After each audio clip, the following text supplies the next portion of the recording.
Hello and welcome to the first ever episode of the Home Video Update. My name is Mike. It is just after 8 a.m. on the 6th of August 2022.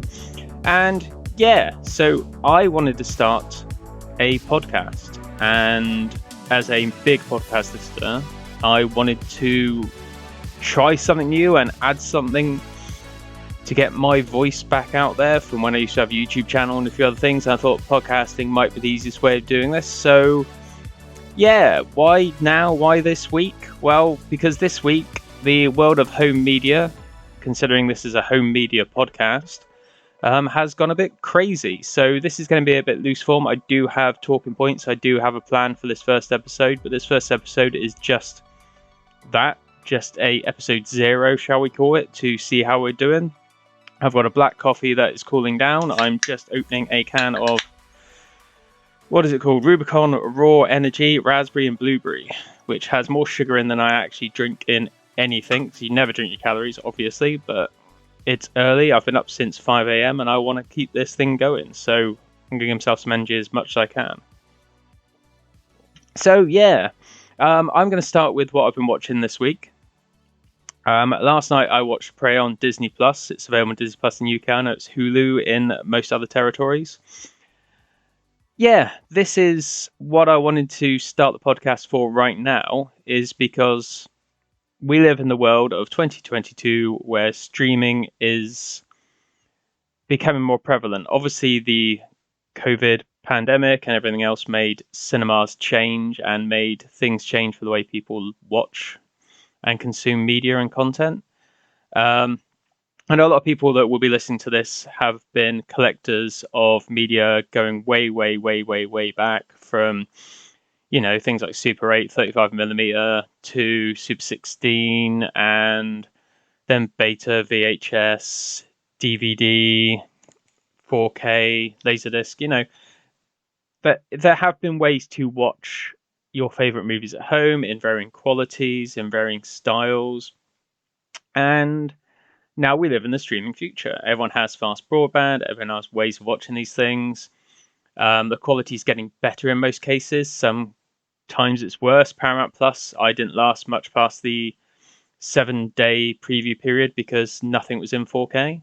And the only film I want to watch on there was a Very Brady sequel, and for some reason the dialogue was locked into the left-hand channel on a 5.1 matrix. Well, I don't understand. I complained, but their complaint process is absolute bullshit. So Prey is a film I really enjoyed. I watched it in Dolby Atmos, Dolby Vision, on my Panasonic OLED, and it looked amazing. It sounded amazing. Dan Trachtenberg has a great feel for when to use Atmos height channels, as seen in 10 Cloverfield Lane. It really has its moments. It's gory, it's fun, it's clever. FYI, I did watch the English language version. I was going to watch the Comanche version, but the subtitles for that version were the full hard of hearing subtitles. So it would say things like rabbit rustles in bush. I can see that. And I didn't need it to tell me that. I wish there was an option just for dialogue. Because in the English version, there are French characters that speak in French, and there were no subtitles for them because I feel that the Comanche characters wouldn't know what they were talking about, and that's why that made sense. So I did watch the English version. I thought it was a great film, but what's this got to do with streaming? It went straight to streaming. I would have preferred to see this in the cinema. I know there were some cinema showings, I believe, mostly in America. I don't think there were any in the UK. I would have liked to have seen it in a cinema. I thought it was something that is a cinema experience. I have a weird thing as I get older, in that I get less and less experimental with things I watch. And when I'm at home, I normally have a phone or a tablet in my hand while I'm watching something in the background. And I shouldn't do it, especially as a first watch, because it's going to distract from literally what I'm watching. I should just be paying attention to it. And in the cinema, obviously, good people myself included, turn their phones off completely when you're in the cinema. I don't want disturbances. I want to watch the film. And I did do that for Prey. My tablet had ran out of power, so that was on charge. My phone was put to one side, and I just got absorbed in the actual film. I know some people complained on Twitter. I've seen some rumblings this morning that they didn't like it. Most people are saying it's the best Predator film since the first. I'd probably go with that, but I'm a lot more lenient on the Predator series than most folks. I think Predator 2 is quite excellent. I think it's a fun little film. Gary Busey's great fun. Danny Glover is not your typical action hero, and I think that works for that reason.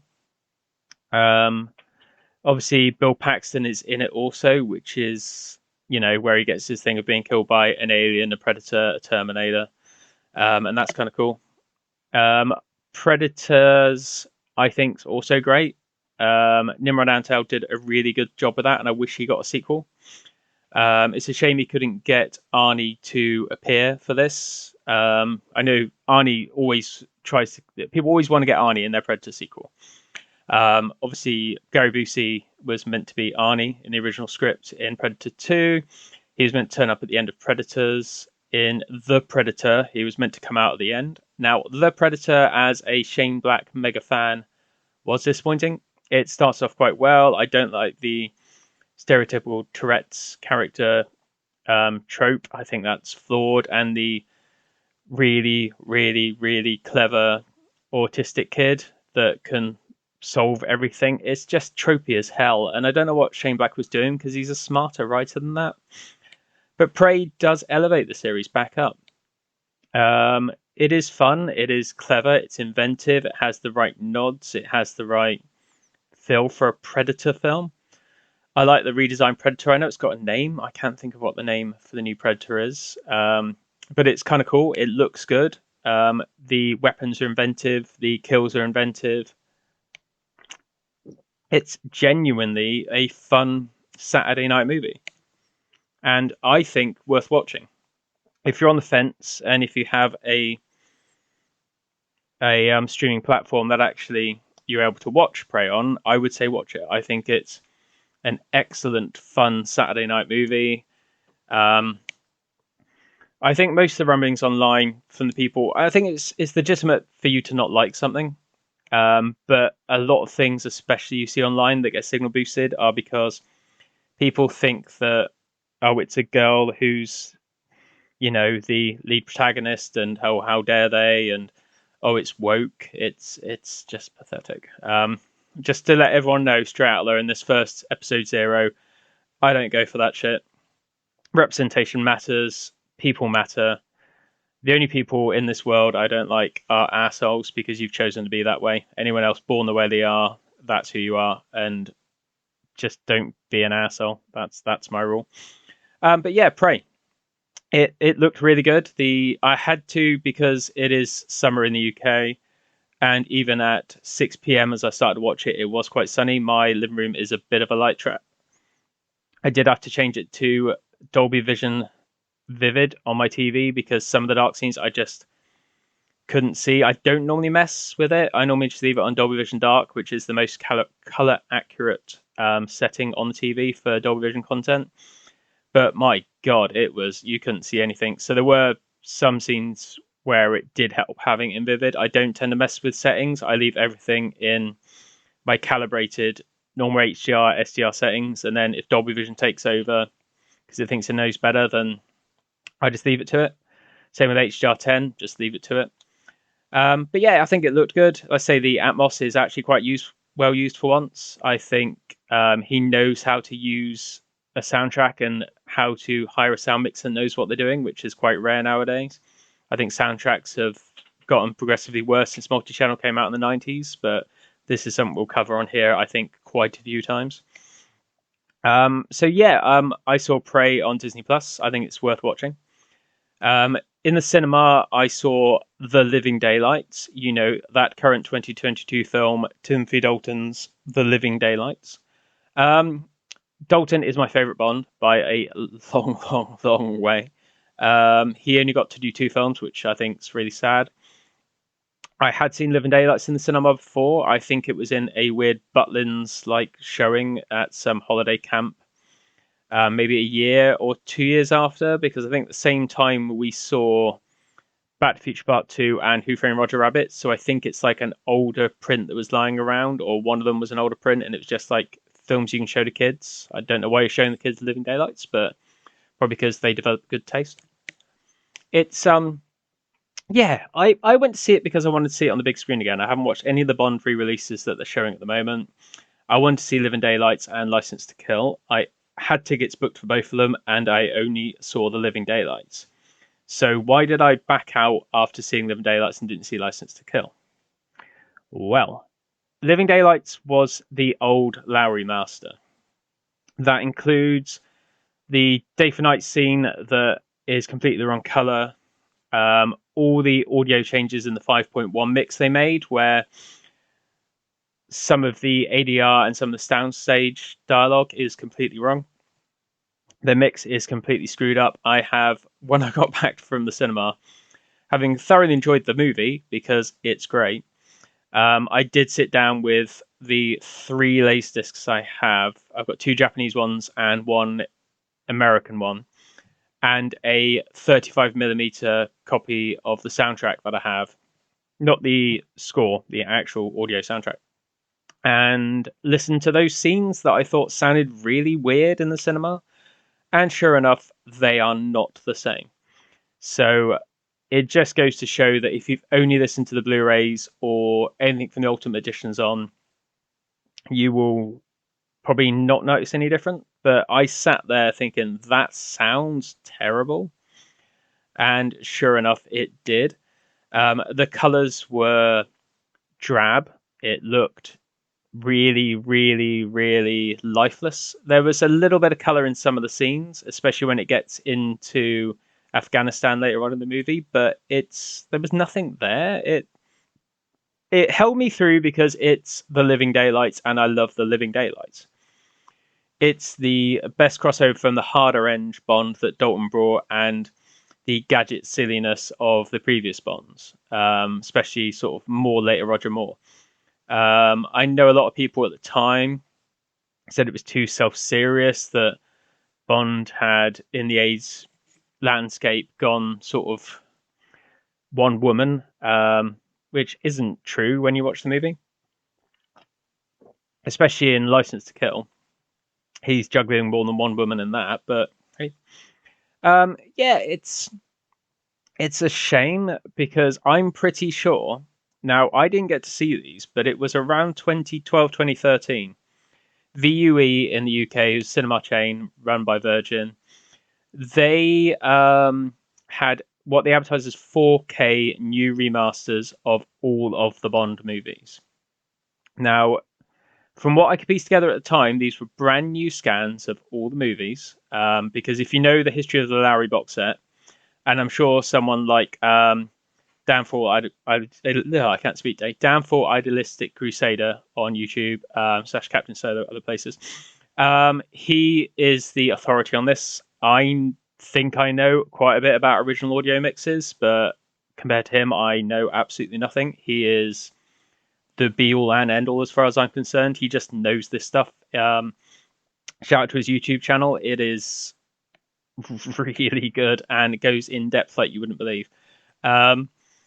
Yeah, I'm pretty sure these were newer masters, and the box set that came out on Blu-ray was a mix. They originally released, I think it was 5 Bond movies or 4 Bond movies on Blu-ray, and then they released the box set.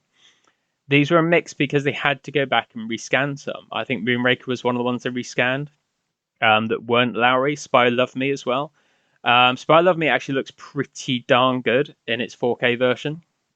I also have the 4K versions on iTunes as well for streaming of both the Dalton movies, and they still look the same. And yeah, these, from what I could piece together, these masters that VUE was showing were the masters done after the point of the box set release. So the box set release came out, and then they did the new masters because they want to shore up things for, I'm guessing, HDR or whatever else, because the Lowry Masters, some were scanned in, I think, 6K and then downsampled to 4K. They mostly were not really taken good care of, it would seem. They were very slapdash, as Lowry is wont to. Lowry/Reliance are a terrible company for restorations. Not quite Revolta bad, but they are terrible. They kind of ruined Star Wars and a lot of other films because their love of DNR. Yeah, I'm not going to see any more of these Bond re-releases in the cinema. My cinema only shows them quite late, and I'd rather go to an afternoon showing in the cinema. Like, I'm going to see Bullet Train in a couple of hours, and that's like a 10 to 1 showing, so I've got the rest of the day free. I don't like going to late showings because they're normally busier. They're normally full of idiots who have their phones out or talk or whatever else, and I'd just rather not. But this kind of sides into the next film I watched, and the reason for this podcast completely is the fact that the deletion of previous versions of films. So we live in a temporary society now where Disney can cut movies or TV shows. Falcon and Winter Soldier, they said it was a mistake, but I think it was a trial to see if anyone noticed. See, something was posted on Twitter about the French Connection being censored on a streaming platform. This happens too much. You look at all these people in their cheap seats who only want Atmos remixes on 4K discs and on streaming. They don't want original soundtracks. Now that's fine. If you want an Atmos remix, more power to you. But there is plenty of room on streaming and on 4K disc where you can put a selectable original soundtrack, whether it's stereo, 5.1, mono. It doesn't matter. It shouldn't just be the preserve of the boutique labels like the Arrows when they were good, and the 4Cult in Italy that put original soundtracks on. But unfortunately, that is the state of affairs that we're in. So the next film I watched was Total Recall, the original Total Recall, obviously. I have access to a 35mm print of this for a friend, and I've seen it quite a few times, and it's a gorgeous looking movie. The whatever the second release on Blu-ray is called, Mind Bending Edition or whatever it's called, terrible looking transfer. I think it was completely revisionistic. It didn't look right. The 4K is better, but the terrible encoding from Studio Canal, yet again, pulling another Criterion and doing full Lego Vision in their encodes, it looked like shit. And the 5.1 track on there was missing effects. It wasn't the original track. It was completely and totally revised and was missing effects. Now, that's inexcusable. Studio Canal, for all their faults, do normally put original or close to original mixes on their discs, which is great. But I encountered 4Cult, K-U-L-T, so 4K-U-L-T, if you're searching on Amazon Italy, through their release of Evil Dead 2. People who know me will know I'm a massive Evil Dead fan and have a billion versions of every Evil Dead movie on every format. And they did a release of Evil Dead 2. So I got the release of Evil Dead 2, as well as quite a few others on 4K, and it's a good looking version. And when I got it, I noticed they were doing, obviously, other releases. So for things that they borrow from places like Studio Canal, they do add things like their own encodes of the masters, which are normally quite a lot better than the Studio Canal messes. This is why I bought Total Recall from them, because their encode is miles better and it has the original 5.1 mix. See, this is why I'm yawning as much since 3 a.m. That's why I've got so much caffeine around me. So the original 5.1 mix, or again, close to it, it might be a near-field home mix, but it is a correct mix with all the sound effects still in it. I bought this because I'm not willing to settle for the generic version. I can get probably a little bit cheaper now because it's been out a bit longer from Studio Canal. I wanted the close to best version for preservation reasons, because these are movies that are going to vanish in a few years, because there'll be a new version or a new color timing or an Atmos only version or an 8K remaster that changes the colors round, or Arnie decides that he gets sued by someone in one scene, or Verhoeven does something that gets him cancelled or whatever, and they'll have to change something about it. So you preserve it in the best version you can, which should be 4K physical disc. Unfortunately, that doesn't seem to happen because these soundtracks get missed off or screwed up or something else goes wrong with them. But it is quite a decent looking disc. It is slightly different to color timings and things like that of the print. Obviously, the print is old and it is, as a print of that age would be, quite contrasty. The colors are okay. They're not perfect, but the 5.1 does sound pretty close to what I'd imagine the 70mm sounded like. It's not perfect. I don't think it's even remotely perfect for sound, but compared to the Studio Canal disaster, you're not going to get anywhere near close to this. Now, I did lump this in with something later on the podcast, which is new catalog titles on 4K, because I picked up the BFI release of Get Carter, but I'm going to move it up to this because talking about soundtracks. I've posted on Twitter about this, and I've made comment other places, and some other people have agreed with me here and there. The sound mix on that is really quiet. I want someone who knows what they're really talking about to have a look at it, because I run at minus 30 on my Pioneer receiver most of the time, because that's as high as I can get it without neighbors complaining and things falling off the wall, and it's plenty loud enough for the 7.2.1 setup that I'm running for Atmos/DTS:X at the moment. Now, I had to put that up to plus 10. That's insane. And it still wasn't what I called loud. It was audible at that point. Other people on Twitter have replied and said, hey, yeah, it's right. Now, I've owned Get Carter on quite a few other formats. I had it on DVD, VHS. I had it on Blu-ray, the fixed version. And BFI actually replied to me on Twitter and said, oh no, this is the original sound mix, it's not a remix. And I was like, well, I didn't say it was a remix. I said it was insanely lowly mixed and very quiet. Like you got the levels wrong. Then someone who seems to actually kind of know what they're talking about replied to me and said it's the same level of mix on every other version. Now, like I said, I've owned Get Carter quite a bit.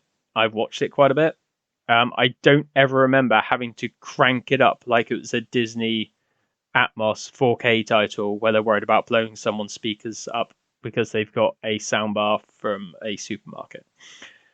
It's a boutique label with an original mono mix because it's an older film that had a mono mix, and that's how it should be presented and how it should sound. And sure enough, it's the right thing to do. They have the right mono mix. They have it sounding right. It looks gorgeous. I mean, I've only watched clips and bits of it. I flicked through the disc. Haven't had time to watch it fully. I'm probably going to watch it tomorrow. It looks stunning. They've done some amazing restoration work on that. The BFI are normally very good at this stuff. And it shouldn't be that you have to turn it up well over what your normal listening level's been. I've put some stuff up to like 0 on the receiver, where like the Disney stuff, especially Thor Ragnarok, I think is probably the worst one.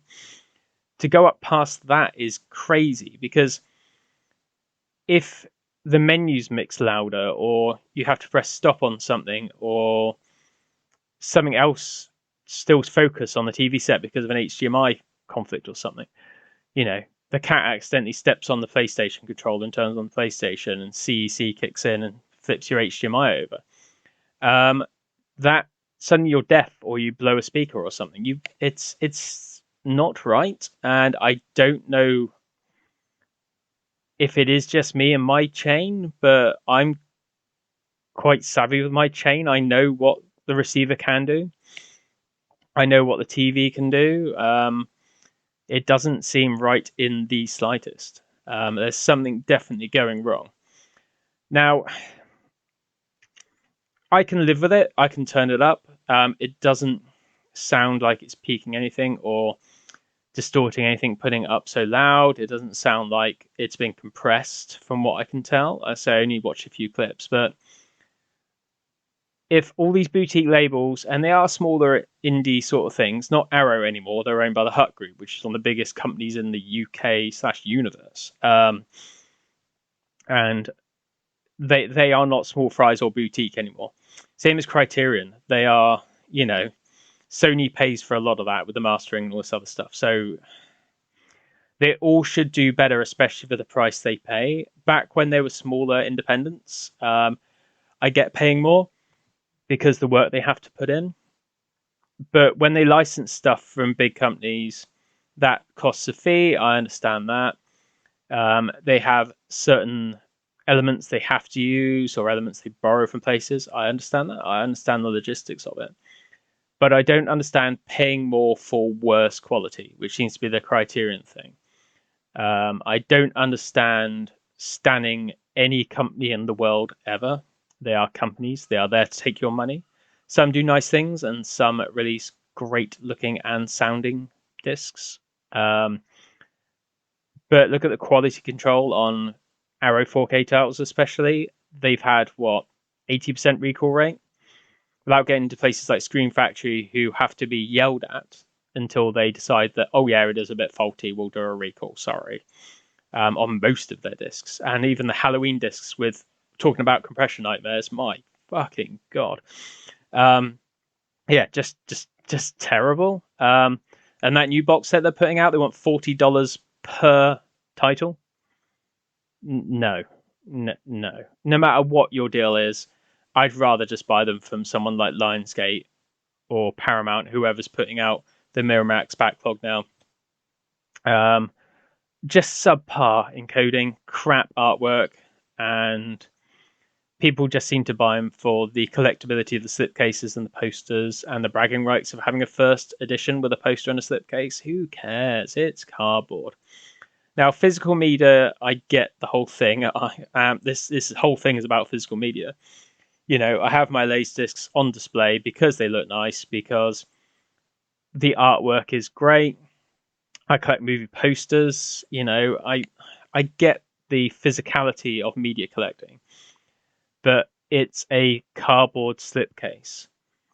I buy 4K discs because I know the art's going to be bad, because mostly they do new artwork on them because they've got to appeal to a wider audience as possible, especially with such a niche product, which I've been saying for years. I am very tired. That is the new Laserdisc, the way the adoption is going to be. It's going to be a niche boutique format. It just is. And I understand that it will get to a point where the people buying them will only want really cool steelbooks or slipcases or slip boxes and posters and whatever else. And it's nice to have those things. But when BFI can put out an amazing restoration like Get Carter, audio issues I have aside, with a poster and a booklet and extras, new extras and things like that, and it's only £25, well, that puts everyone else to shame as far as I'm concerned, because BFI are smaller than most of them. Now, the lament here is, as I'm waxing lyrical about the issues with physical media, with compression, with all these things, we live in the digital streaming future, and compression is only good as whatever your bandwidth limits are. So you stream these things out, and your bandwidth is what your bandwidth is. And if you can get 4K at 12 MB a second or whatever else, then that's what you get. Now, say watching Prey, I didn't see any macro blocking, and I am really, really prone to seeing macro blocking and really bad encodes. I'm not one of these people who can watch something and think, Oh, it looked lovely. I didn't see any problems with Saving Private Ryan on 4K, even though it is probably, especially in the HDR10 layer, one of the worst encoded discs I've ever seen on any format. It's shocking. Um, we live in the streaming future, and this podcast was pushed forward. I was going to leave it a couple more weeks to get more prepared, get more equipment, get more bits and bobs, but I had to put something together because of Warner fucking Brothers. Now, so everyone should be aware now of what's happened this week. Wherein Zaslav has gone in and he's taken over Warner Brothers, and he's looked at the disasters that have gone on there, and there have been a few.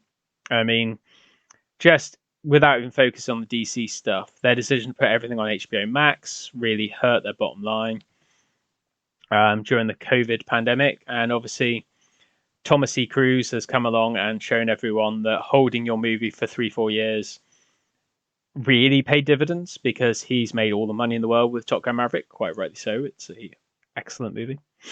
And I traveled 3 hours to see it in my nearest IMAX because it was an event for me, being a big Tony Scott fan and a Top Gun fan. Now, movie watching has changed. You've got 45-day windows or 3-month windows or whatever else to get things on streaming. So there are a lot of films that I personally would wait for on streaming if I felt like I didn't want to go to see it in the cinema, if I only had half a passing interest in it. I would just watch it on streaming. Why not? Especially when there are quote unquote IMAX versions on, say, Disney Plus, with you not losing these exclusive ratios. You've mostly got 4K, Dolby Vision, Atmos. You know, there are these options if you have a good setup, and I think mine's pretty good. It's not a £25,000 install, but I think it's pretty good. Especially my TV. I'm not a big OLED fan, but Panasonic in that year made OLEDs that made me think I want an OLED, which is saying something. I was cautious about things like these new streaming services. So, say Paramount Plus, I lasted a week. It's not very good. It's not worth the money yet. If they brought in, HDR and 4K and proper multi-channel mixes and other things, and yeah, maybe I might go for it.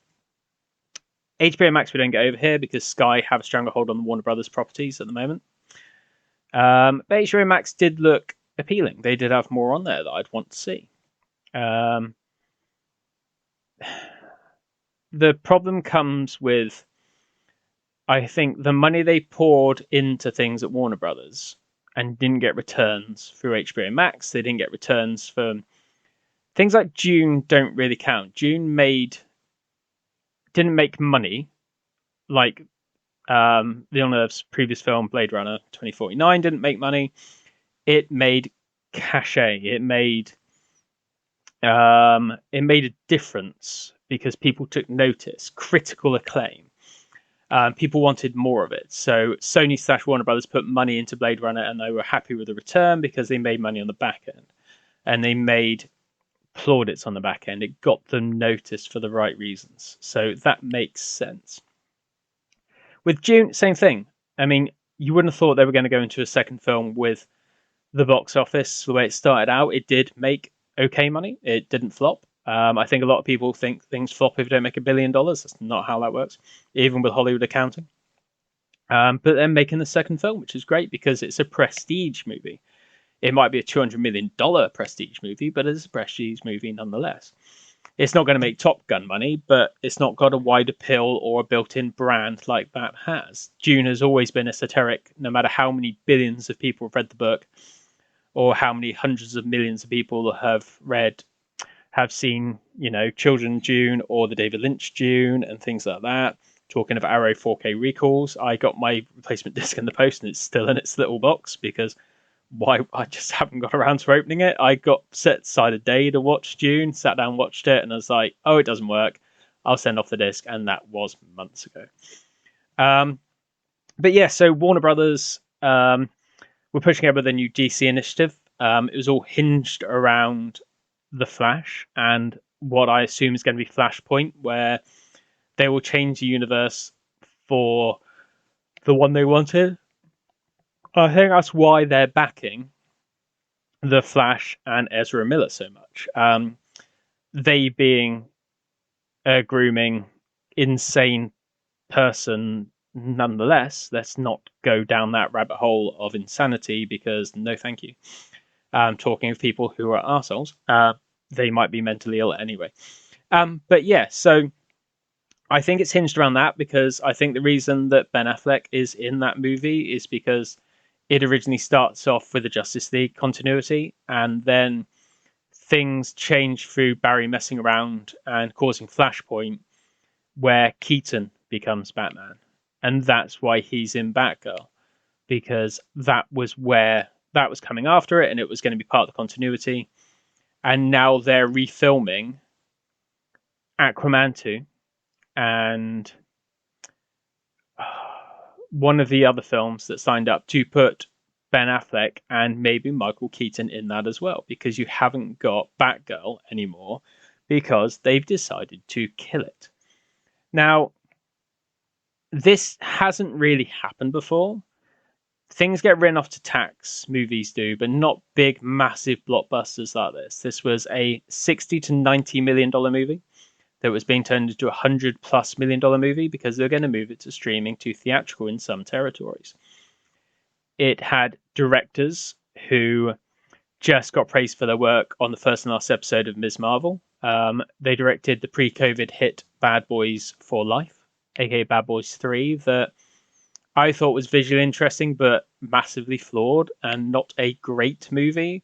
I'm a big fan of popcorn entertainment, and it didn't really work for me. It had some moments. I laughed at one line. That was about it.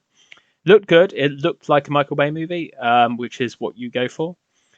Could have just got Michael Bay back, but obviously he didn't want to do it. He wanted to make the much worse Six Underground, and then have his return to form in Ambulance. But these two directors have had basically their hard work thrown to the wall.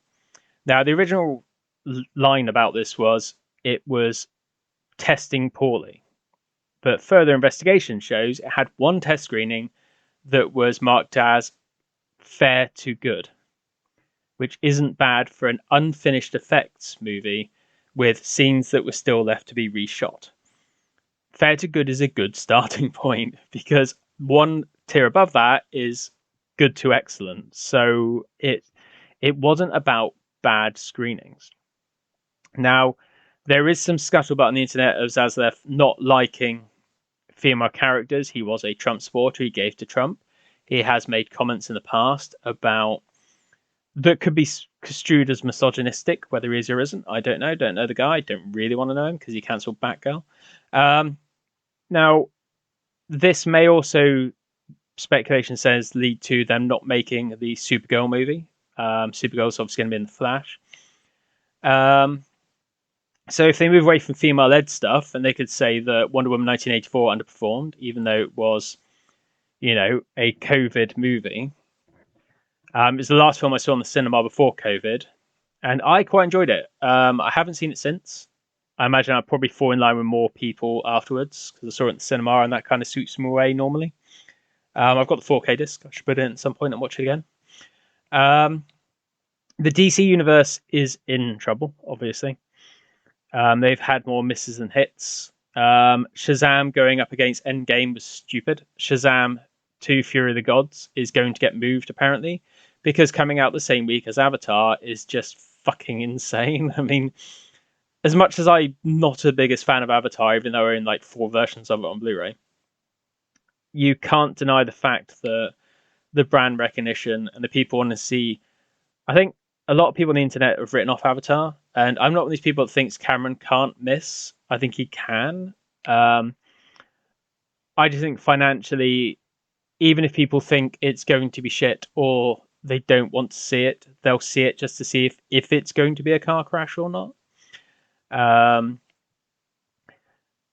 This is scary that we have a completed or near completed film, depending on who you listen to, that will never see the light of day.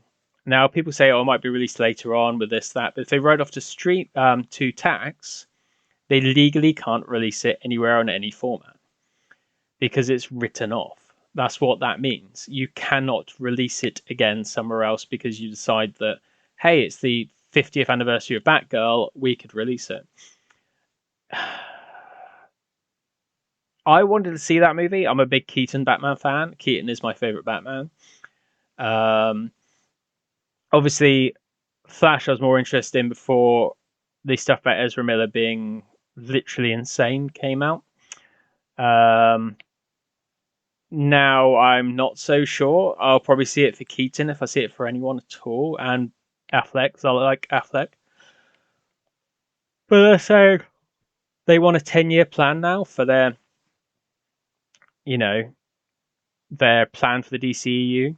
That James Gunn's projects are going to stay, including Peacemaker, which is linked into the Snyderverse. And if they're going to change it all up, I wonder where that's going to lay. Is Keaton going to be in Peacemaker Season 2 because the timeline changes? We don't know. This is where the problem comes in. It's going to be interesting in the fact that these films that are streaming only, like Batgirl potentially was going to be, will we ever get a physical release of them?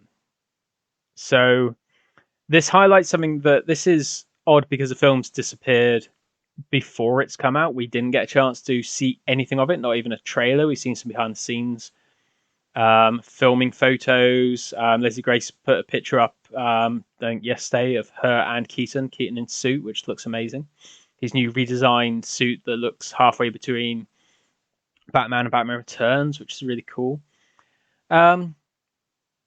These films that go up on streaming, or these shows they cancel, or whatever else, there's already stuff disappearing from Discovery.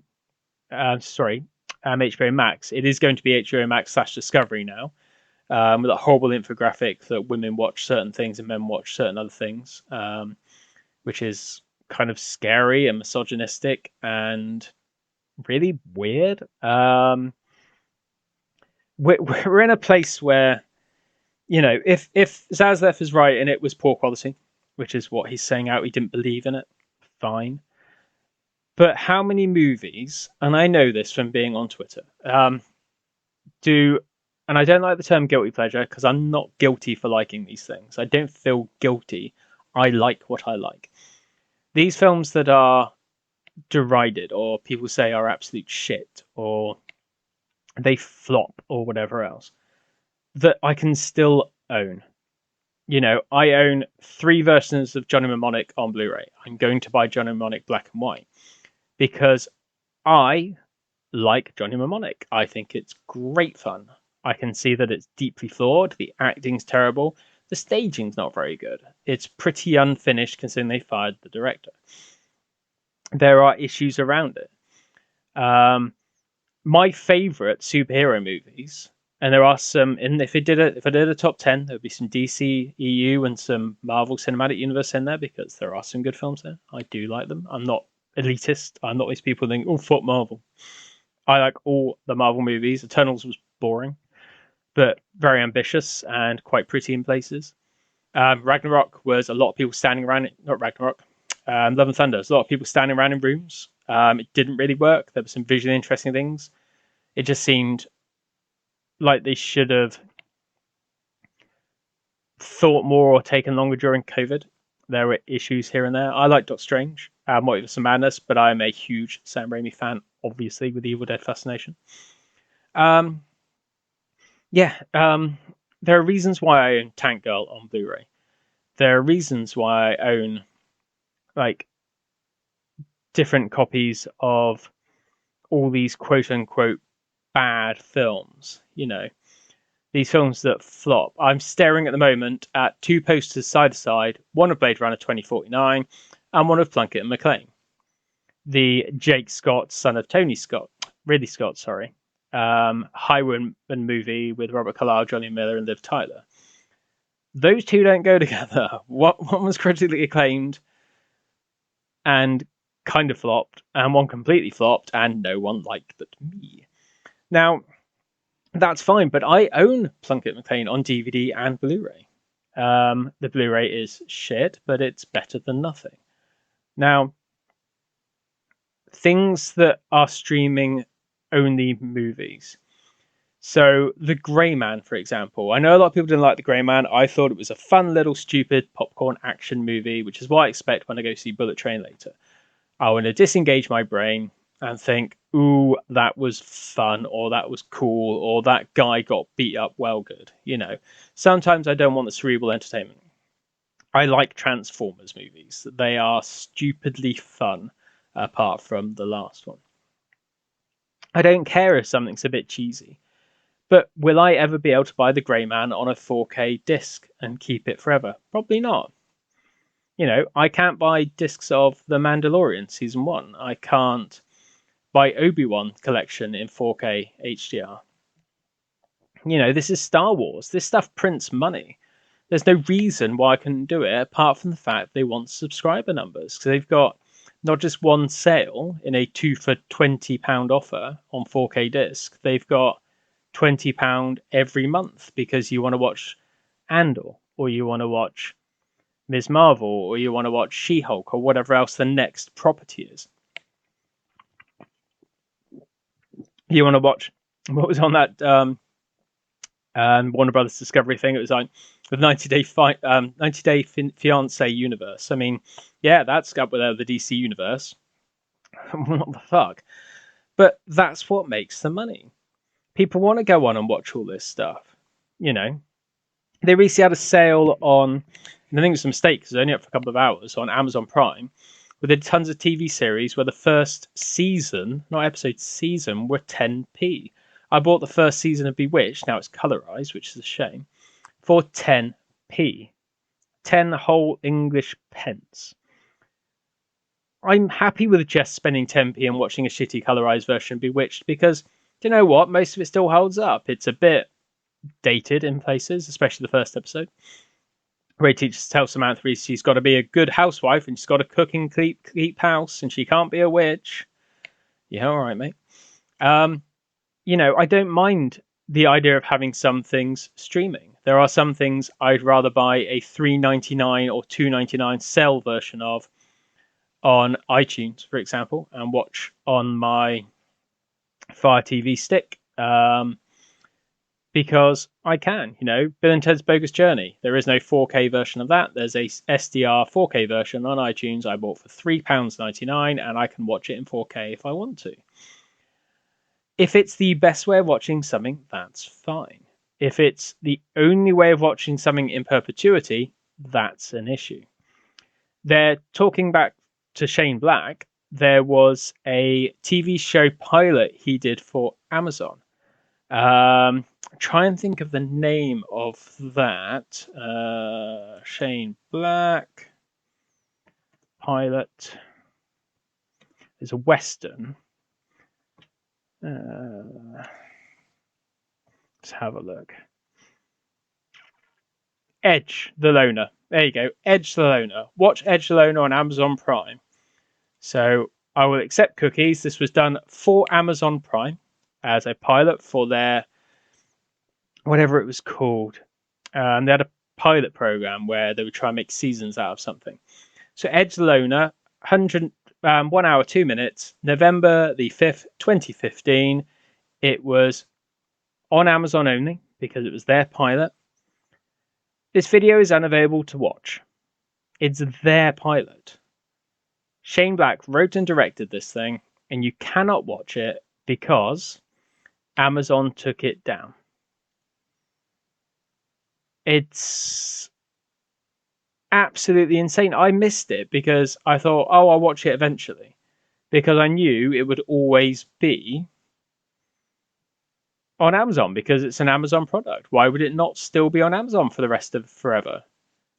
That would be stupid if they took it off, wouldn't it? I mean, come on, that would be absolutely crazy. Why would you take it off Amazon? Oh, wait. That's why you took it off Amazon, because it didn't work and because you can. So if I want to watch Extraction in 6 years, or if I want to watch The Grey Man or any other of these things, Six Underground, maybe I think, as a Michael Bay apologist, I should apologize for 600 Grand and rewatch it, or Red Notice, or all these other quote unquote blockbusters. I might not be able to watch them because they might not exist, because Netflix might, and it looks like they might, go bust. Having a larger stable on the Disney Plus side because they've got Fox stuff. Well, Fox stuff and Disney stuff goes on Amazon Prime as well. There's a film called Ritual with Ray Spall, Tim Spall's son, which is quite an effective little creepy thriller about these guys on I think it's a stag do or something, or a walking holiday or whatever else in, I think it's Norway or Sweden, going through woods and being chased by something. It's quite an effective little spooky film. It was originally put over here as there were cinema trailers, and it either came out in the cinema, I think, and then it became an Amazon exclusive or an Amazon whatever they call it. It's like made by Amazon or whatever. So an Amazon Prime movie, and it was labeled as such. It was Netflix and other territories. Then it disappeared off Amazon. It then turned up on Netflix as a Netflix exclusive or a Netflix content or whatever they call their individual things they make themselves. Then it disappeared off there and turned back up on Prime just as a normal film. So these exclusive deals they do with movie companies don't last that long unless they pay for it. And even if they do pay for it, in the case of Edge the Loner, they disappear anyway. I don't understand what's going on. These films that have disappeared off HBO Max this week set a scary precedent because, all right, there are deals involved where things disappear off Disney Plus because there's deals with Sky or Cinemax or whoever else, in America, or even HBO. But their own content that they make post their streaming services should stay on there forever. If I want to watch Lightyear, if I haven't bought the 4K disc of Lightyear, because do you know what? The film's okay, maybe. I haven't seen it yet. But I thought it was all right. But do you know what? Today I fancy 5 years down the line watching Lightyear again. I'll put in Lightyear because, oh no, wait, I didn't buy the disc. Let's watch it on Disney Plus because they've got the IMAX version on there. So I'll watch the IMAX version. Lightyear is currently unavailable. Okay. Or there's been some controversy because America's apparently turning back to the Dark Ages, and it becomes like the Middle Eastern countries where they haven't released Lightyear because there is LGBTQ content in it. So therefore, oh God, we can't possibly show that on Disney Plus anymore. It'd be like the Disney Channel where we've only got to have G-rated stuff, where we're the bastions of good, honest, PG, G-rated entertainment. I mean, you look at talking about Disney, and it's not their fault, but Star Wars, you look at Star Wars from 1977, you look at Empire Strikes Back, you look at Return of the Jedi, or even Heat. So Heat came out on 4K this week. It is Michael Mann's fucking shitty new version, like everything Michael Mann does, where he, worse than Lucas or Cameron, can't leave shit alone. We will not get the original versions of the Star Wars trilogy on official physical media ever, I don't think, especially while George is live, probably even when he's dead. They just won't exist. We have to go to people like Harming or the 4K guy, so Project 4K or 4K 77 and all these other things, because that's probably the only way we're going to get it, or people who scan like the special editions or the prequels. There is there are ways to see these things that aren't legal, which is fucking stupid, because the amount of times I've bought the Star Wars trilogy on a million fucking formats, I should be able to watch it legally the way I want to watch it in the quality I want to watch it at. I shouldn't have to settle for the official release of it being, those DVDs with the Laserdisc masters on, or even my Laserdiscs, which I'd probably watch Laserdiscs anyway, because the audio is better, because it's straight PCM. So I don't understand why original versions of these things are just disappearing. I mean, while they're like, you can make the argument of artists can control their art and it's their art and they can show what they want to show. But I'm sorry, I spent 20 fucking years watching Star Wars, because that's what it's fucking called, from 1977, the way it was. You know, it was called Star Wars. It was not called A New Hope. All the covers of it said Star Wars. Yes, the crawl was updated in 1978 to show A New Hope, but it was called Star Wars. Have you seen Star Wars? You didn't say that to mean the overarching Star Wars cinematic universe. You just said Star Wars. If you wanted to talk about Empire Strikes Back, you'd talk about Empire Strikes Back or Empire or ESB.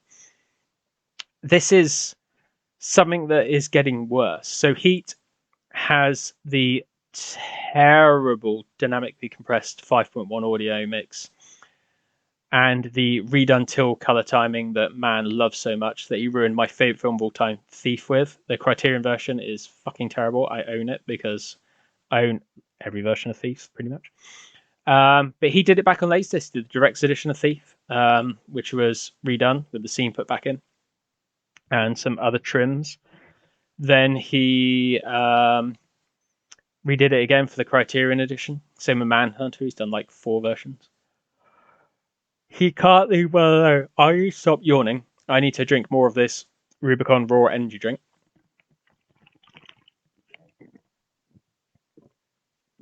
That's better.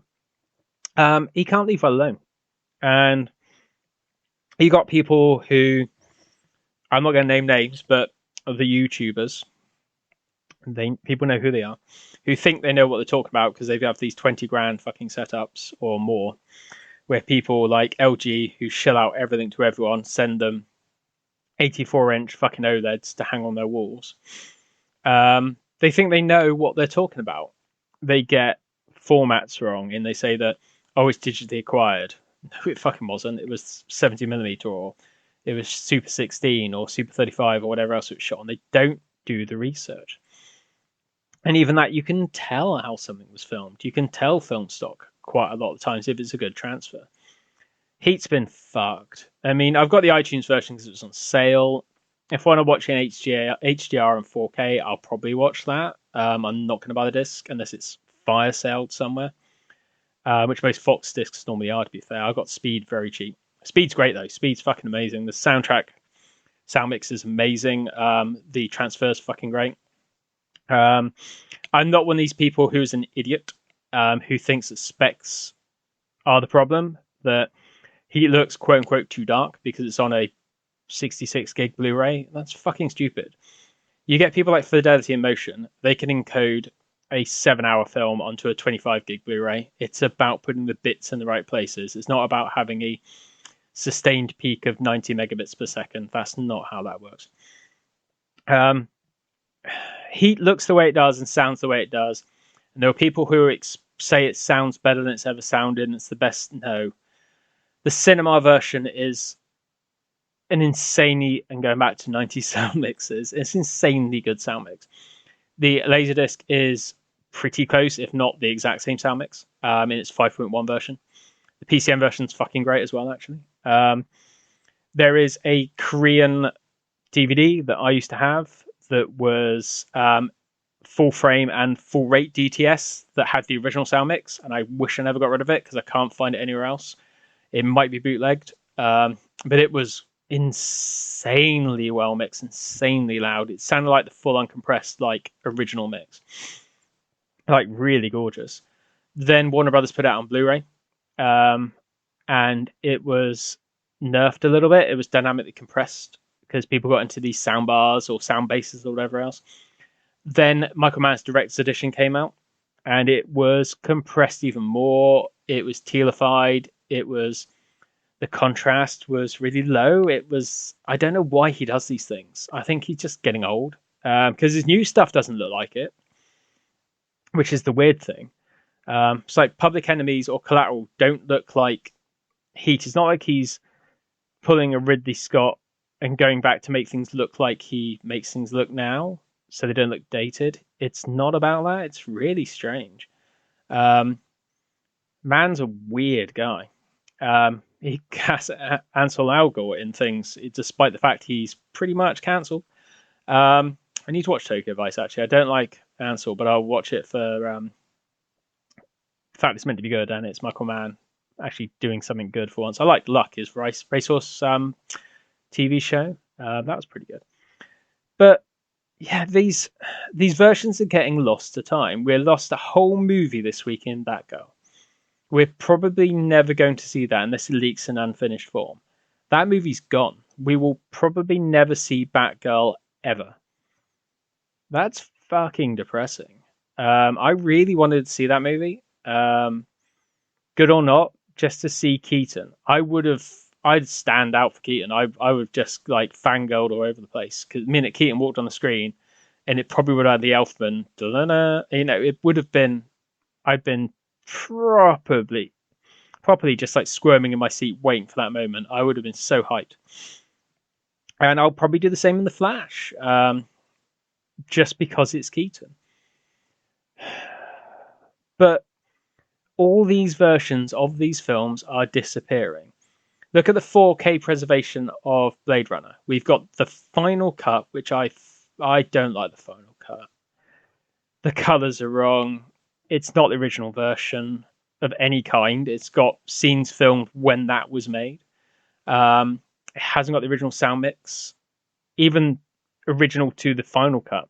That was a 5.1 mix, and it wasn't great, but it was better than the Atmos mix, which completely steps on some music cues, and it completely distorts and cuts in when it's so badly mixed. I swear these people with Atmos are either people who've come up through the industry for 70, 80 years and think that whooshing things around sounds better because that's what the kids want to hear, or it is kids mixing it and they don't know what they're doing in respect to original mixes. They don't know how to be respectful. They want to whoosh things around.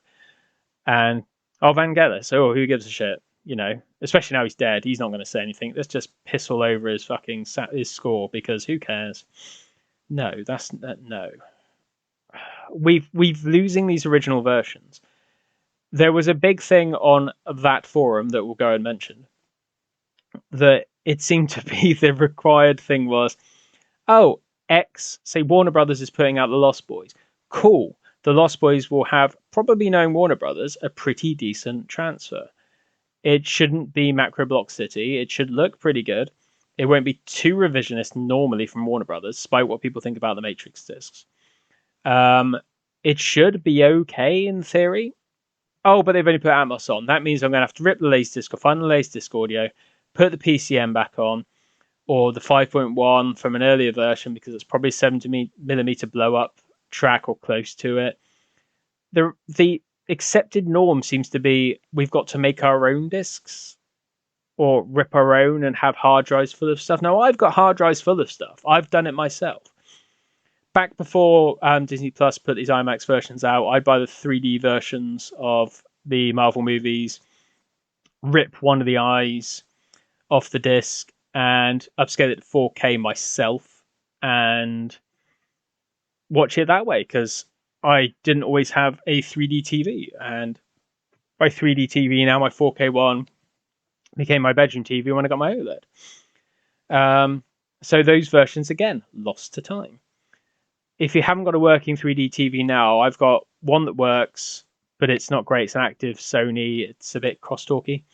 And I've got a passive LG monitor, which I'm staring at now next to my laptop. If I want to watch 3D stuff, it's going to be on those. And that's not great. That's a format lost to time again, as the original ones were. I can remember seeing Star Tracer, Legend of Orion in the cinema in 3D when I was a little kid. And you still can't buy a 3D version of that, even when like Creature from Black Lagoon, all these other 3D versions got re-released when we had our last 3D wave. And maybe Avatar will bring another one. You never know. They might have 8K TVs with 3D now. It's all about these things getting lost to time. Now, it used to be it was soundtracks. Soundtracks would be the thing. Soundtracks and film grain is what we lost. Look at the DiviMax stuff that Anchor Bay put out.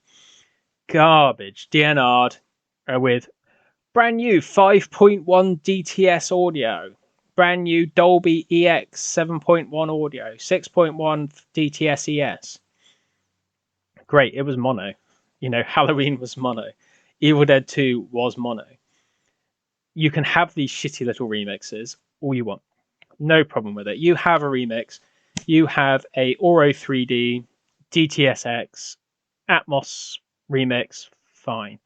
Put the original audio on there because I don't want to fucking rip it and do it myself. It's stupid. I don't understand why I have to do this myself. You know, because these things are lost to time now. You know, you would lose these things and then you'd have a better remaster come out. Oh my god, the grain's back. They've actually gone back to the negative and it actually looks good. Now we've got an HD version. Oh my god, thank god. Whew. Like Evil Dead 2.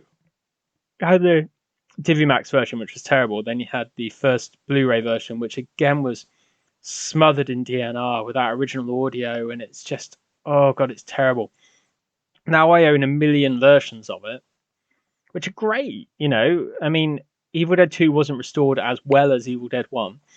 I still stand by the fact that Sony paid for that. I did have an article, and I've been asked to show it up a million times, and I cannot find it anymore, but I'm not imagining it, where Sony paid for it to be scanned in 6K.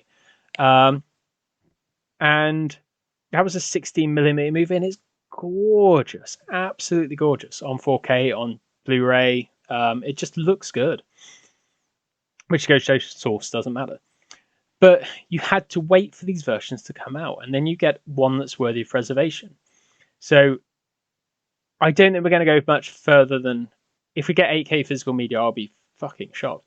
But I think 4K is the limit of this stuff. So I think we will get 4K versions, physical media, and that's the version. So if I want to watch something like Evil Dead 2, I can put in one of my 4K versions, put the original sound mix on, sit back and love my life and just watch it.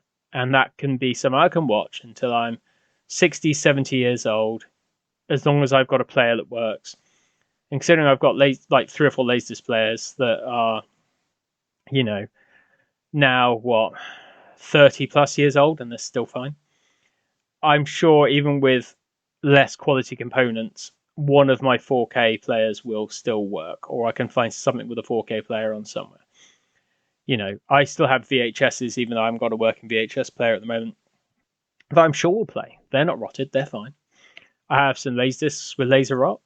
I have some Blu-rays that don't work anymore. My Blu-ray of Gamer from EIV and my Blu-ray of Book of Eli from EIV will not play. Sometimes I'll play and they'll skip around. Sometimes you can see the menu instead of playing it. It sort of flips between the menu and the picture.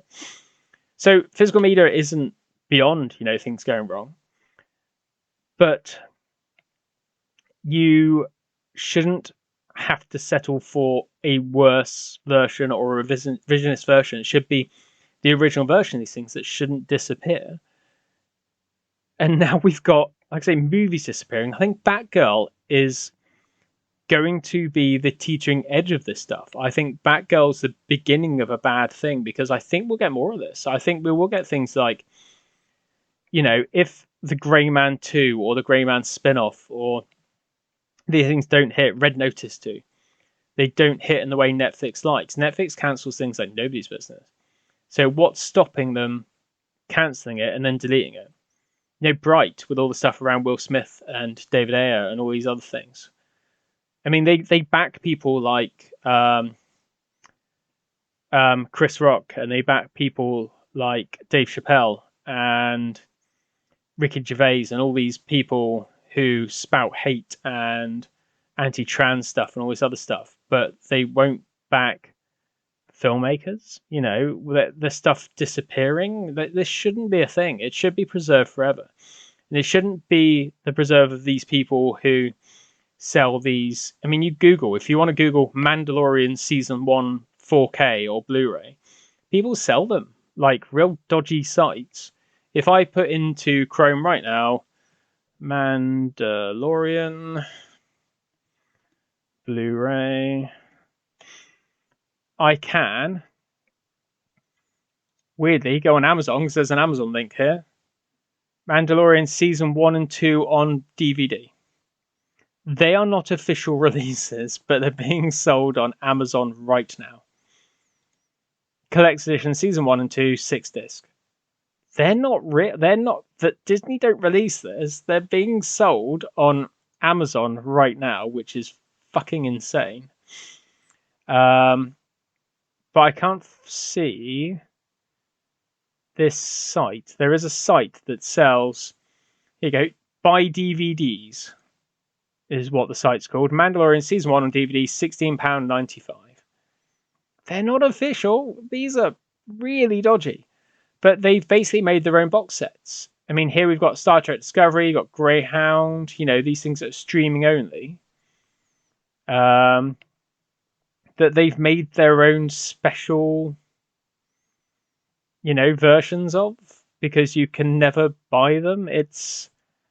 There's something really wrong about the fact that if I want to buy True Lies on Blu-ray, I can go to Amazon Italy, or Spain, Amazon Spain is, and buy the bootleg version, which I think is based on the D Theatre Master, which has been floating around the internet for ages. So it's some 35mm scans as well.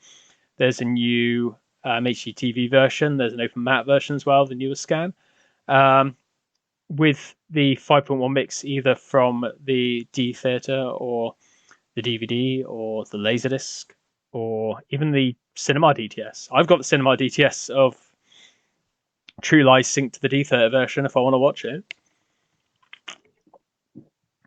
But you can buy these things. Why is it up to the fans to preserve these things? Now, we've always done it as fans.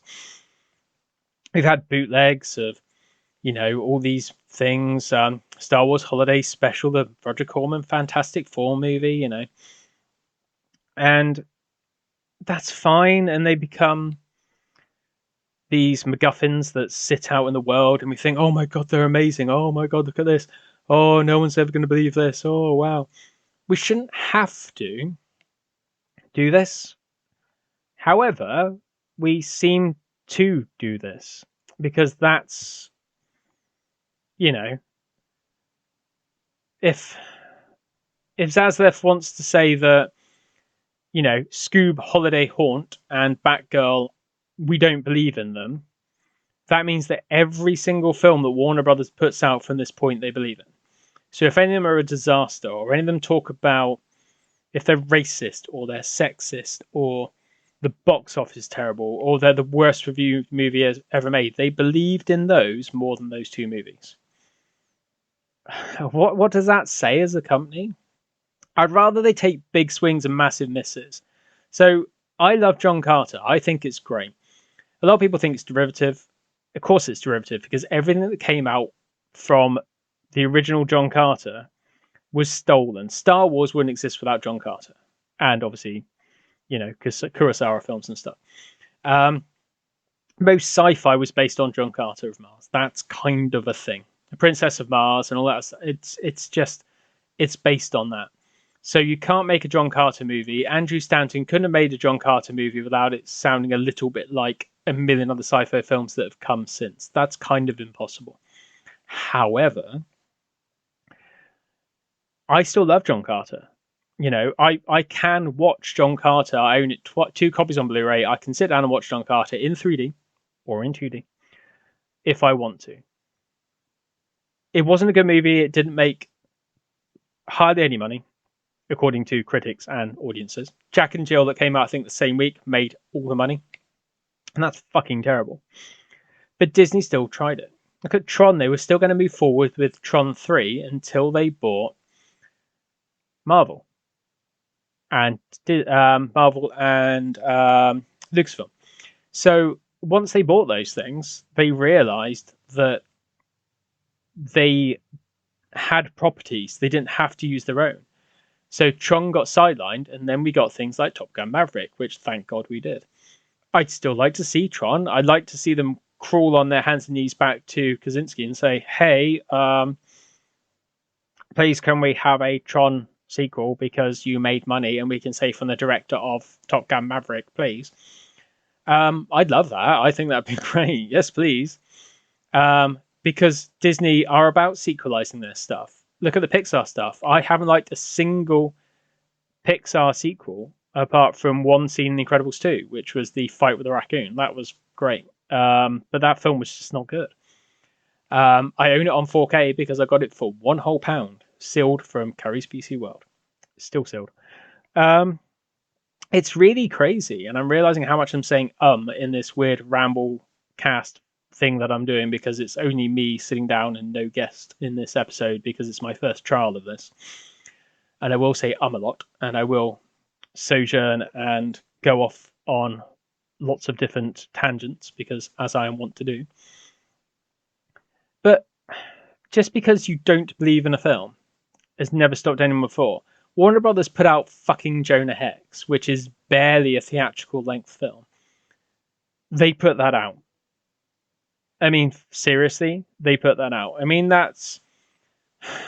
they put out Joss Whedon's version of Justice League, which I don't hate as much as other people do. I think Snyder's version is better.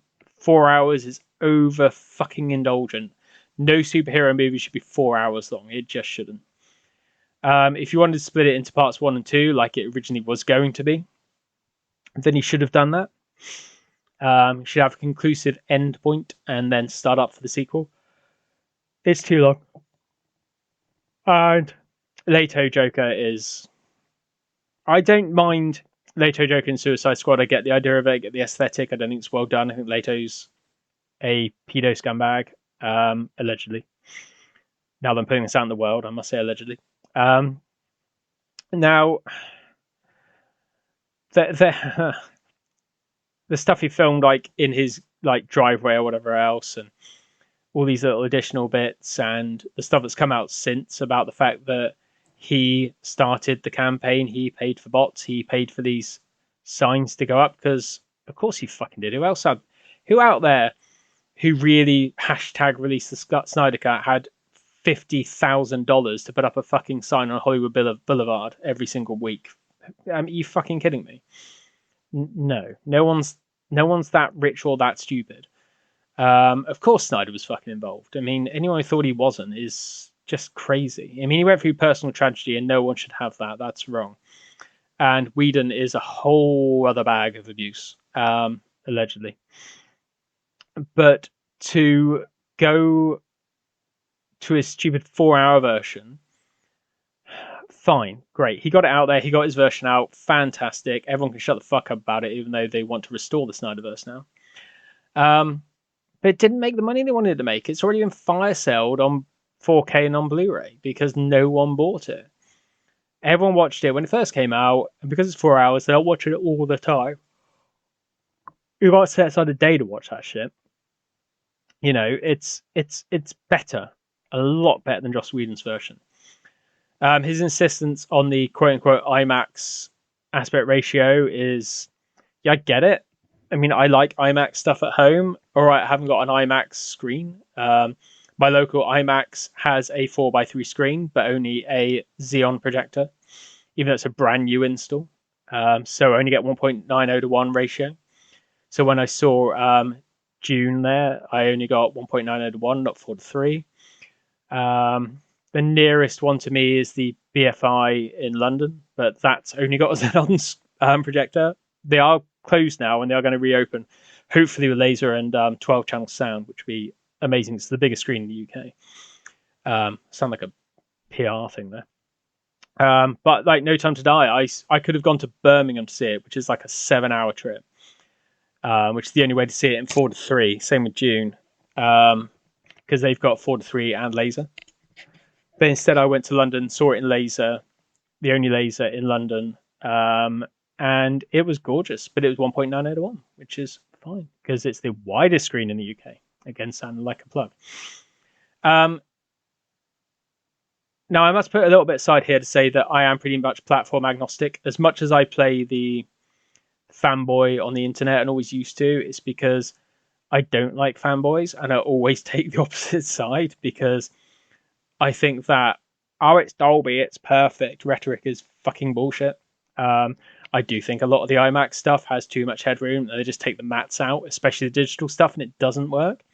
I think in the right places it's immersive and it's fantastic. I think the opening of Bond, it's fine in scope.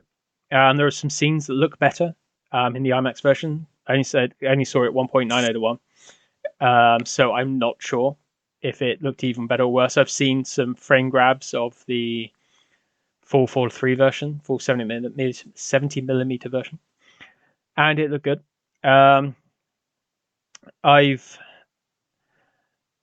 There are some things that are just done for marketing purposes.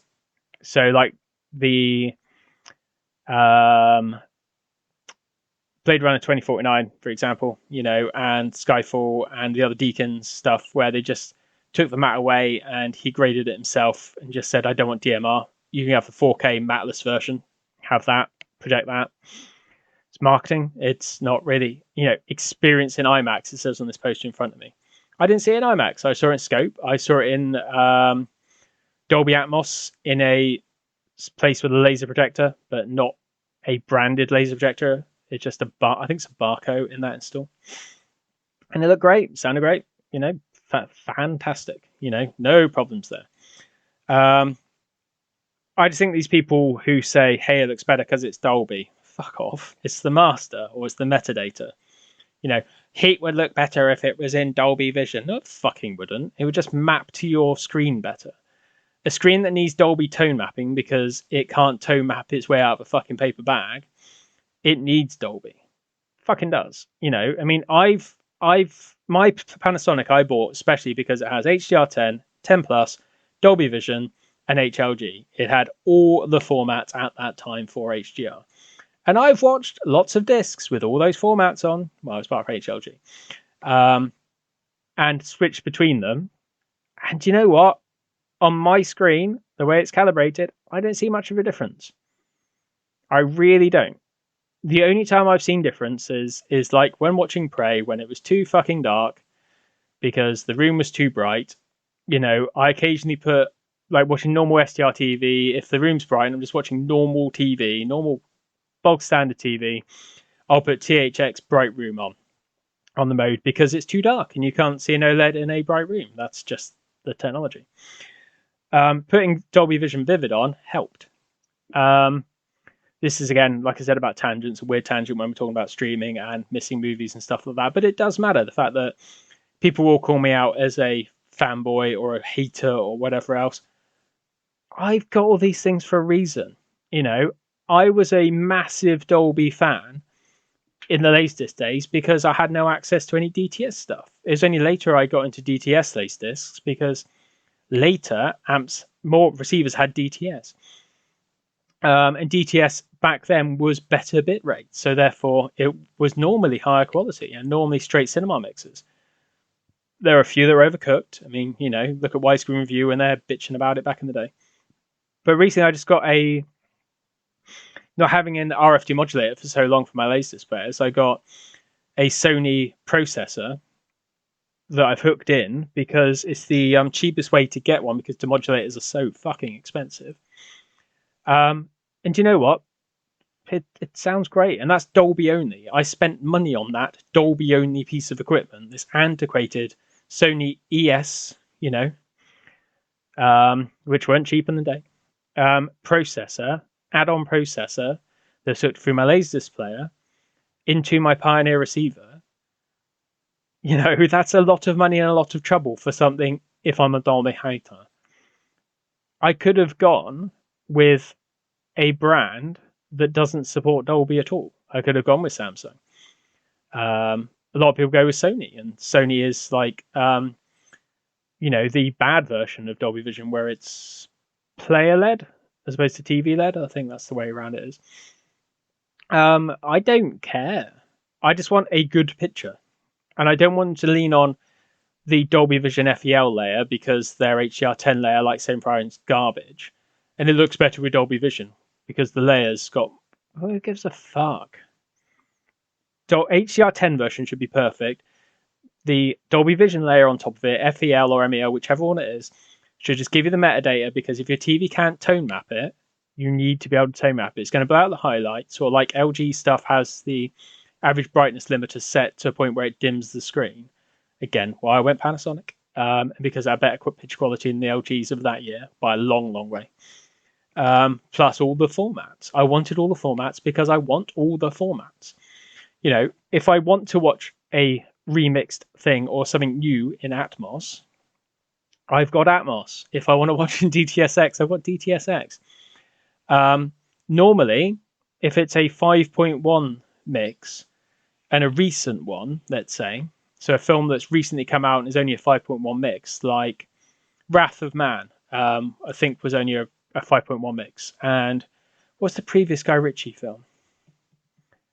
Oh, I can't remember what it was, but you know, it was another. Oh, Gentleman, I think it was a 7.1 mix. Weirdly, Dolby Surround 7.1. That format died like EX did. You know, I will press Surround, the special button on my remote that makes my receiver fill all those lovely speakers that I've got. If not, if I watch Get Carter, I won't put it on fucking Surround. I'll put it on stereo or dual stereo or whatever else to get the mono across the front soundstage, or just into my Kef center speaker, because that's where I want it to go, because it's a mono soundtrack. It should go where that goes. It's depressing that, you know, going back to Living Daylights and hearing that one scene in the jail in the Afghanistani airbase where it's like, it sounds like a big soundstage and it's all really echoey.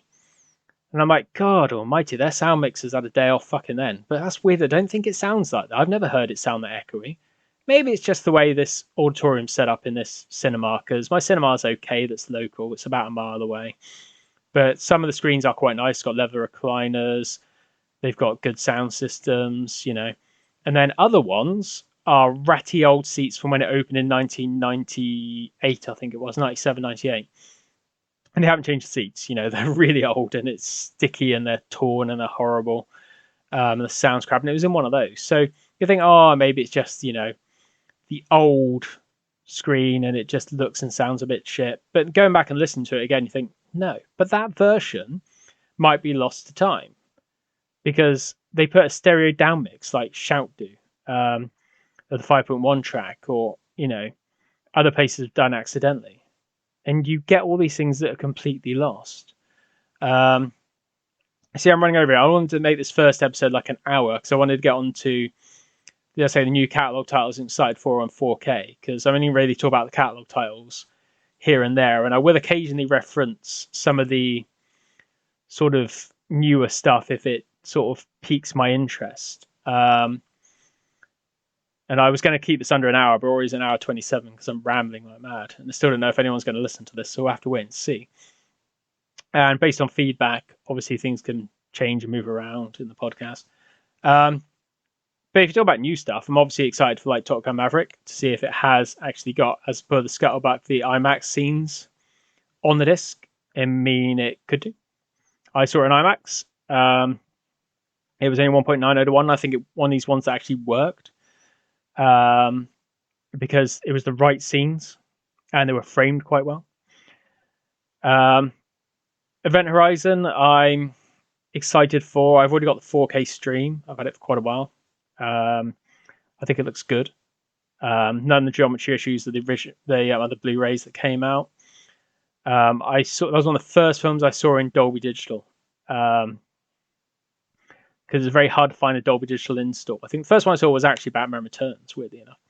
The first Dolby Digital thing.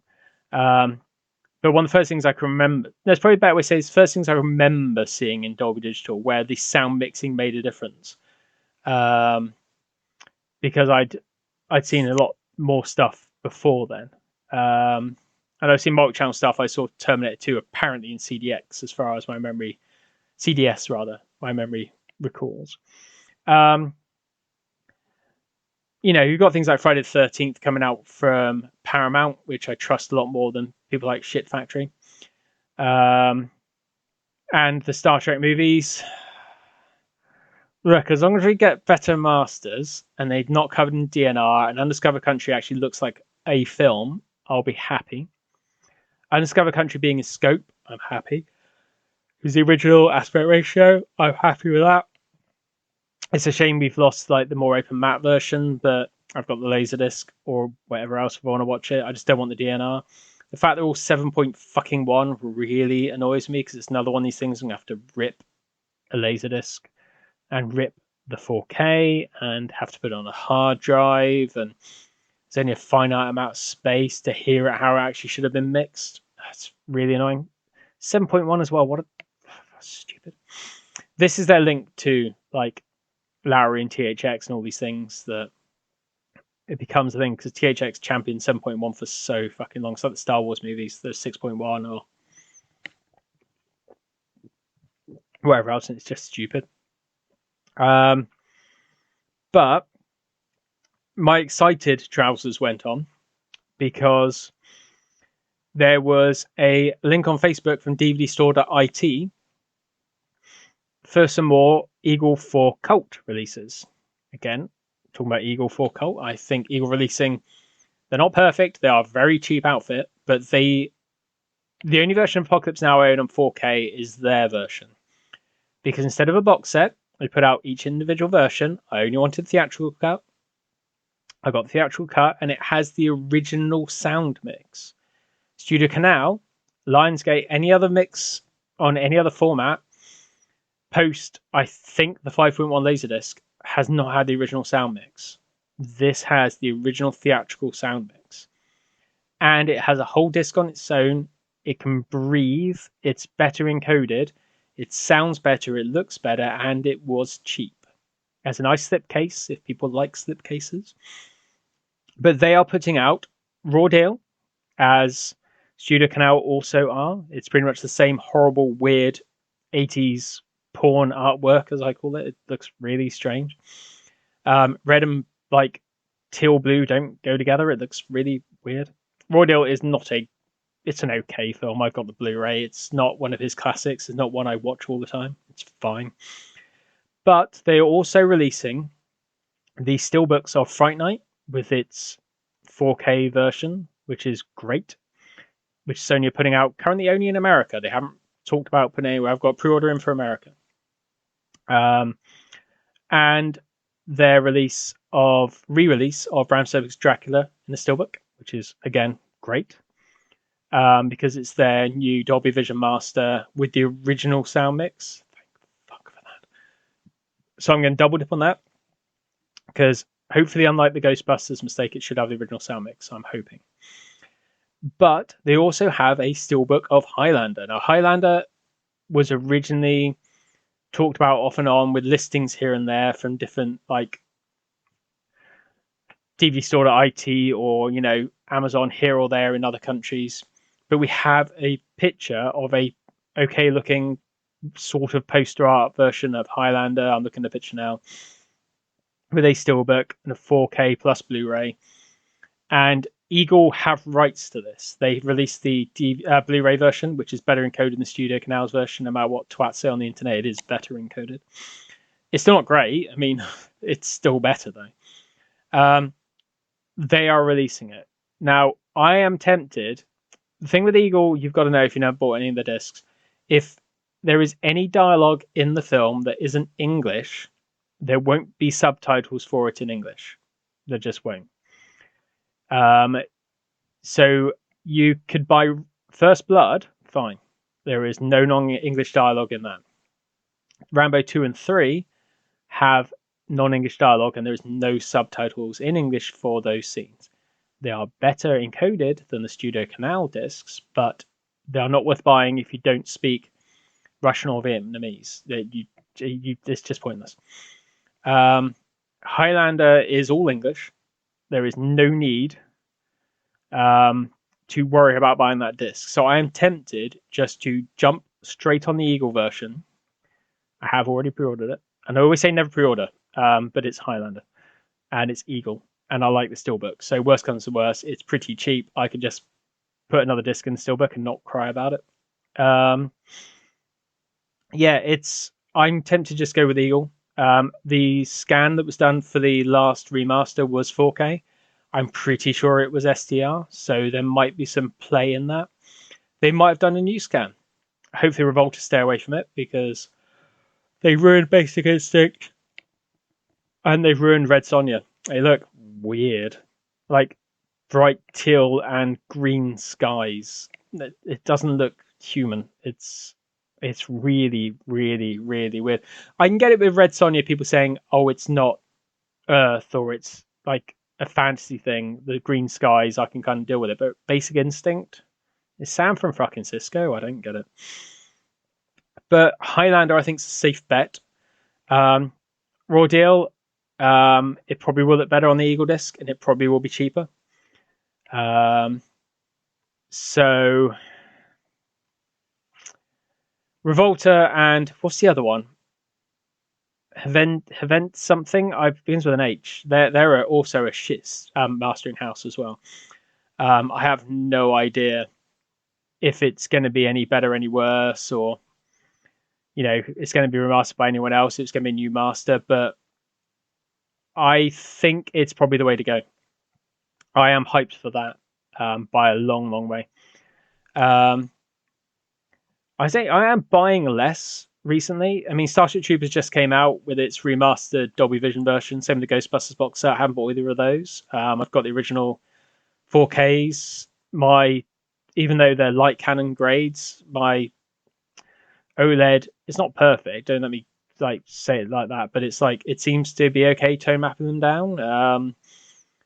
They're a bit blown out, like very, very, very contrasty, especially Starship Troopers. But I'm not in a hurry to double dip on those steelbooks.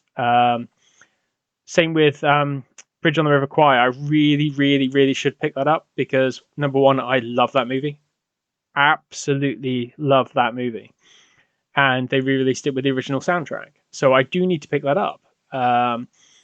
But I am waiting for it to go on an offer and I can walk into a shop and physically see that it is the version with the original soundtrack, and I don't just go on Amazon or somewhere else and pick up the wrong version by mistake. I want the correct version of that.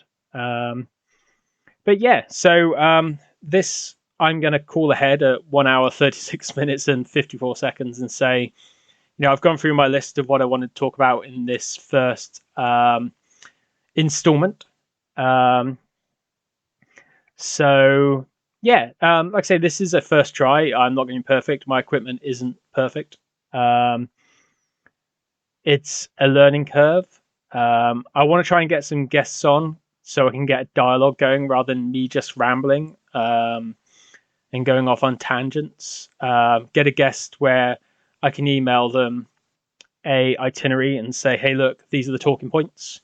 So we can both prep and say, or three of us can prep and talk about certain things in a certain way or do lists or things like that. There is a Patreon I have set up. So if you want to support me, if you think this is going to be something that you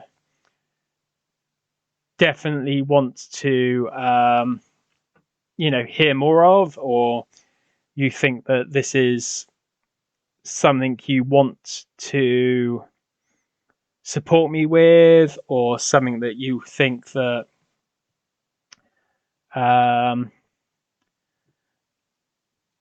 going forward you want to hear more of, or you want to hear in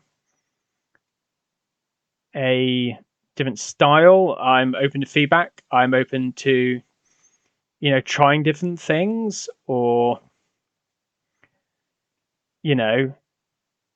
moving things around, and just trying this. This is new for me. This is something I used to do with videos here and there. I didn't get anything out of it.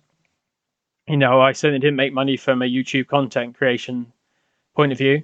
I'm not doing this to make money. I'm doing it because I want to do it, but also I work full time. I've got a long commute to my job. So me setting time aside on days off or after work to do this is a big thing for me. I want to do it because I feel like I kind of want to talk about this stuff, and I don't work with anyone who will let me expunge about Laserdisc for hours and hours on end, or bar cursory talks about the Marvel Cinematic Universe or the occasional classic movie thing that might come up. It's not really something most of them are into. You get a bit of Star Trek talk here and there, a bit of Star Wars talk here and there. It's about finding like-minded people who want to hear what I'm talking about. So, like I say, yeah, there is a Patreon out there. I am the Home Video Update, as this podcast will be called. So if you want to support me, go over to patreon.com and look for the Home Video Update. I will put a link under this. I'm going to put this up on Podbean, I think, because the magazine I write for, Sega Mania, I do movie reviews, 90s movie reviews for them. They use Podbean and they recommended it to me for their podcast. Patreon, I want to go because I do want to upgrade. I want to get a better mic. I want to get a few more better things. And I want to actually dedicate time to this. And that means money, unfortunately. The cost of living has gone up massive. And I understand that from your guys' point of view. You're listening to me. This is free. I'm not forcing anyone to pay to listen to this. This is free, quote unquote, entertainment. Hopefully you're entertained. So if you want to chip some money in, especially in this world we live in, where we are very close to Mad Max being a documentary, it is greatly appreciated because money is hard to come by. So if you want to chuck me a couple of quid here and there, then I would greatly appreciate it. If you don't, no harm, no foul. I will keep doing this as long as I can. I want to step up. The tiers are based on, if I get more money in, I will be able to shout out patrons. I will be able to do more podcasts, maybe I want to do a second bi-weekly one on a focus topic. I can relaunch the YouTube channel and actually get it going again and do live versions of this. So do video versions or video reviews and things like this. So the scope is there. But as I say, time is money. So if you want to pop over to patreon.com with a Home Video Update, then I would be greatly appreciated if you would sort of put anything in for me, because it would really, really, really massively help me. But yeah, this is the first trial of this. It will go up in various places. I will tweet about it. I'll probably set up a Twitter account and other social medias for the Home Video Update as an entity, and put it out into the world. So if you have any feedback, obviously, real shitty rhetoric and like non-constructive criticism, keep to yourself, because if you sat for an hour 42 minutes and you're going to be a dick, then what the fuck's wrong with you, basically? I don't give a shit on what you've got to say. My voice is my voice. My opinions are my opinions. That's how that works. This is how podcasts work. It's my voice. But if you have enjoyed it, if you have constructive criticism, if you have ideas, if you want to reach out to me because you want to guest on a topic, if I've said something in this first episode that you've gone, oh my God, I've got an opinion on that, then tweet at me. And I will include questions and things. I will set up an email address as well. Like I say, this is more of a very quick test because of the Batgirl news. I really wanted to get something out there and get my opinion out on it because it really pissed me off. But you can tweet at DVD Mike on Twitter for now. I'm DVD Mike most places. DVD Mike 007 on YouTube, as Disc Junkie used to say it, or 007 as I say it. But I'm the Home Video Update on Patreon, Home Video Update on Podbean. I thank you for listening. I thank you for spending nearly 2 hours in my rambling rants on old ass physical media and old ass mono and stereo soundtracks, and 5.1 when it was 300 kilobytes per second. I am getting old. I am getting rambly. I am getting ranty. That's how it is. That's who I am. And I thank you for listening to episode 0 of the Home Video Update.